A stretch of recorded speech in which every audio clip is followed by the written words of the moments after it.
The Center for Audit Quality presents Profession in Focus.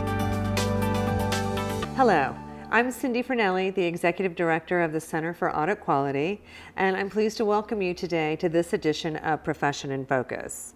And you're in for a special treat because we have as our guest today Brian Croteau, who is the Deputy Chief Accountant in the Office of the Chief Accountant at the Securities and Exchange Commission. So welcome, Brian. Thanks, Cindy, and thanks for having me. So while we sometimes have different approaches to audit quality, I do think that the CAQ and the SEC, and frankly the PCAOB for that matter, all share that common goal of constantly improving audit quality. Mm-hmm. So tell me what you think the state of audit quality is today. Sure, thanks for the question. And let me start by just offering the standard disclaimer that the views that I express today are my own and not necessarily those of the Commission, commissioners, or other staff at the Commission. Something I've said probably many times, you've probably heard me, Cindy, is something that the National Transportation Safety Board former chairwoman used to say fairly frequently, which is air travel's never been safer, but we can do better. And I've said the same about audit quality. I really do think that firms have made significant progress. Many firms have made significant progress over the last decade at improving audit quality, spending significant amounts of money improving quality controls. Although audit quality is still not consistently high within firms or across firms. And so I think there's more to do from that perspective. That said, I think we've made a lot of progress. I think there are global risks that we need to keep our eye on. There are emerging risks that we'll continue to see, and then implementation of new accounting standards that will continue to create different risks that firms need to stay focused on. So I think audit quality has improved dramatically. Whether it's enough, though, is really the right question, and we need to stay focused on continuous improvement in audit quality. Well, Brian, one of the things that I've heard you speak about frequently, it's a bit of a cause for you and an important cause, and that is internal control over financial reporting, or ICFR. So give us your sense of what is the assessment of the current situation around ICFR? Thanks, Cindy. I have been very focused on internal control over financial reporting, but I'm not alone relative to that focus. I think it was actually back in 2013, I spoke at Baruch in December, and on the train ride back, I think the Wall Street Journal had already reported that the SEC sounds the alarm on material weakness or lack of material weakness disclosures. But again, I've not been alone sounding that alarm. I think there's been some degree of concern that there's been some slippage or deferred maintenance building back up into the system relative to ICFR. And so it's important that I think we stay focused. Obviously, strong internal controls support reliable financial reporting, and in some respects, the work that we've done, working with CorpFin and working with enforcement, have proven essentially that companies have missed identifying material weaknesses. Obviously, that creates risk relative to if the deficiency itself is not evaluated properly or identified properly, the remediation is likely not to be successful. And importantly, investors are not receiving the disclosures that they deserve relative to the condition of internal controls. So it has been an area of focus, and I think that should continue, frankly, relative to staying focused on reliable financial reporting. Well, as we talk about evolving areas, FASB has a new revenue recognition standard out. And as people go to implement that, what should they, companies, and their auditors be thinking about with respect to internal controls as they relate to revenue recognition? It's a great question, Cindy. Frankly, I think a lot of the past focus has been on areas of estimates and internal controls, including fair value estimates. As we think about implementation of new standards, whether it be revenue recognition, leases, or consolidation, there's a lot coming up on the horizon. So I think focusing on having a sustainable process relative to implementing internal controls is going to be critical. Assessing systems, redesigns of systems, making sure the company has the right technical competence on staff or the ability to access the right technical competence is going to be important. And so really the infrastructure around implementing new standards, which really gets to internal controls, is going to be critical in the years to come.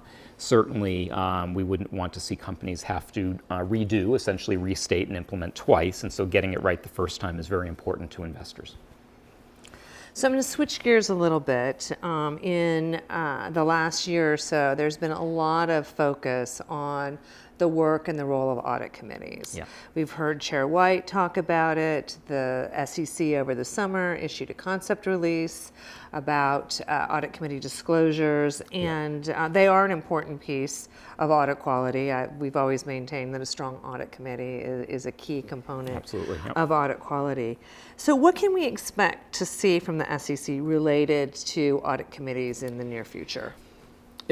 Cindy, I think you're right. There has been an increased focus to a degree on audit committees, but I don't think that that's necessarily something you're observing it, but I don't think that's necessarily completely new. Obviously, with the Sarbanes-Oxley Act, there was clarification and change to the role of the audit committee in terms of their broad oversight responsibilities over financial reporting. That includes internal controls and includes oversight over the auditor. I think it's important that we continue to stay focused on that, but not necessarily new. Relative to what you've been hearing, Chair White certainly has been a proponent from that perspective and has talked about the audit committee as a gatekeeper in addition to auditors, broad responsibilities.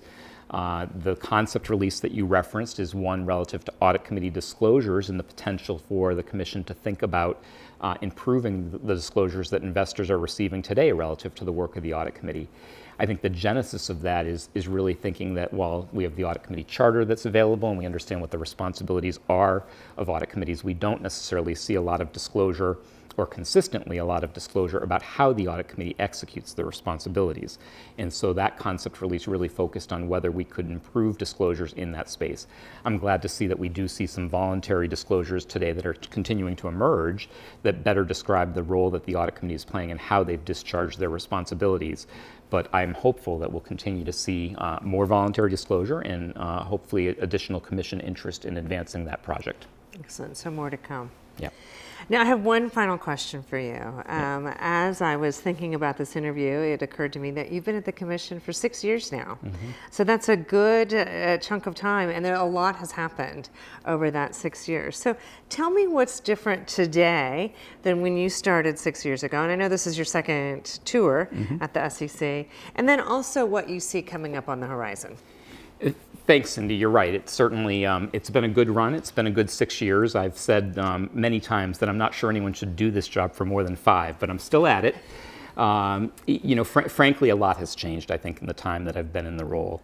When I first arrived back at the Commission after my, my second tour, as you say, when I first arrived back, one of the first things I focused on was the need for more root cause analysis to understand why do we see recurring audit deficiencies.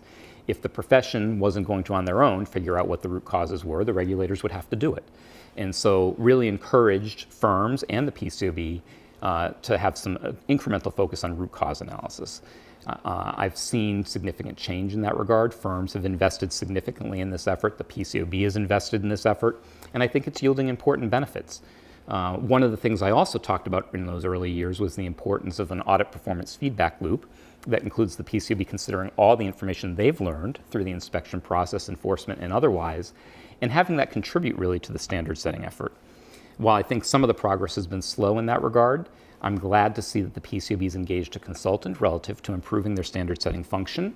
I think that what you'll see in the years to come, in the year or two to come, will be significant change to the standard setting process that will include additional transparency into their efforts, more opportunity for public input, and more board involvement in a transparent manner, so that essentially you won't be waiting necessarily 4 or 5 years before you see a first draft of a standard.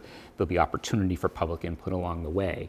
I think that's very important. I think that from that perspective, investors, firms, audit firms, academia, auditors, and others will have an important role to play relative to providing feedback to the PCAOB. As I think about the academic community and their role, and I know that the CAQ has encouraged the academic community relative to their contributions, I think that it's important that the work the academic community does is independent and objective, and that's something that we'll see. The future relative to the academic community's involvement is a bit uncertain from my perspective. Important, again, that they play a key role relative to the work that's done as well. So a lot has changed, but I think there's a lot more to do, and I'm hopeful and optimistic that what you'll see in the couple of years to come here on PCAOB standard setting will be significantly different than what you see today. More broadly, I think the inspection role at the PCAOB has changed significantly. Firms are much more accepting of the process, of improvement to process as a result of the inspection work. The PCAOB is becoming, I think, more transparent in their efforts relative to the risks that they see, the results that they're finding at earlier stages. I think that's hugely important to firms then taking that information earlier in the process to improving their quality controls and their audit performance, ultimately all for the benefit of investors. Well, good. More to come, and we'll watch avidly. So it has been a really fantastic time and a lot of growth at both the PCAOB and I think the SEC, and I'm going to attribute that, a lot of that to your good works. Well, that's very generous of you, Cindy, but I must say I have a great team that supports me, and the credit really goes to them. Well, thank you for joining us. It's been very illuminating and very instructive, so it's been an honor to have you here. And with that, I'm going to close this edition of Profession in Focus and hope that you join us next time.